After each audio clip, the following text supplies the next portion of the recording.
Cinquième et dernière idée reçue, mais il y en a plein d'autres. Hein. Cinquième idée reçue, vous l'entendez tous les jours, ah ben tel, ah oui, et il est mort de vieillesse. Mais non, on ne meurt pas de vieillesse, sauf exception de gens qui meurent de faim et de soif dans des conditions de misère épouvantables. Non, on ne meurt pas de vieillesse, on meurt de maladie. Et alors, on meurt quand? On meurt quand le cœur s'arrête. Mais malheureusement, ce qui se passe souvent, c'est que le cœur continue à battre, n'est-ce pas?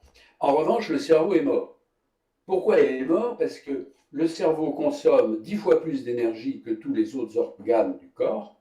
Donc il est très fragile. Le moindre défaut d'énergie et il meurt. Un cerveau commence à souffrir au bout de 3 minutes et au bout de 10 minutes, il y a des dégâts dans le cerveau qui sont irréversibles, il faut le savoir. Donc ça, c'est tout à fait important à savoir. Alors, de quoi on va mourir? Bon, eh bien, il y a trois sortes de maladies. Les premières, c'est les plus fréquentes, contre lesquelles on peut se battre, c'est ce qu'on va appeler les maladies favorisantes. Un diabète, une hypertension, l'athérosclérose. Aujourd'hui, on sait lutter contre ces maladies. Et ces maladies sont responsables des causes déclenchantes de la mort. Par exemple, si vous avez de l'athérosclérose, vous pouvez faire un infarctus du myocarde, une embolie pulmonaire. Ce sont des causes déclenchantes de la mort. Et puis vous avez la cause immédiate de la mort. Eh bien, la cause de la mort, ce sont les complications des précédentes. Donc on voit l'importance pour lutter contre le vieillissement accéléré de la population de prévenir les maladies favorisantes, c'est-à-dire les grands fléaux pour lesquels on a aujourd'hui pas mal de moyens.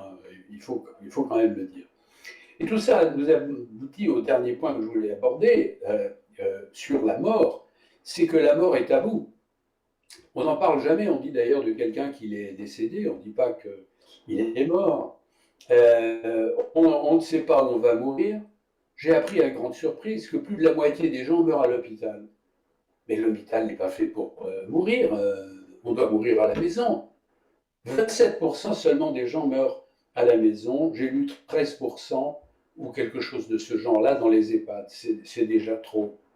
Ça, c'est une chose, mais aussi une chose, c'est qu'on ne sait pas comment on va mourir. Personne ne sait comment on va mourir, ni vous, ni moi, je ne sais pas. On aimerait mourir de manière rapide, brutale.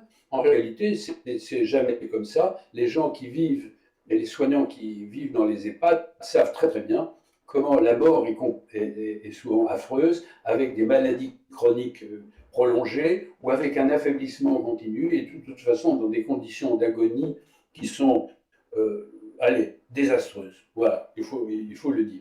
Par conséquent, je me dis moi-même, et j'aimerais entendre mes acolytes en parler, je pense qu'au-delà des bienfaits de la médecine palliative, qui a fait de très très grands progrès aujourd'hui, la question de l'interruption volontaire de vie dans des cas les plus douloureux est vraiment posée. J'aimerais vraiment avoir des avis sur ce sujet-là.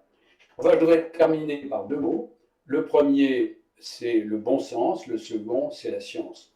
Le bon sens, parce que c'est la meilleure manière de lutter contre les fausses nouvelles ou contre les recettes débiles ou naïves qui sont proposées par les mauvais médias. Et la science, parce que c'est la raison, et c'est seulement avec la science qu'on fera des observations rigoureuses, prospectives, pour essayer d'améliorer le sort de nos personnes âgées.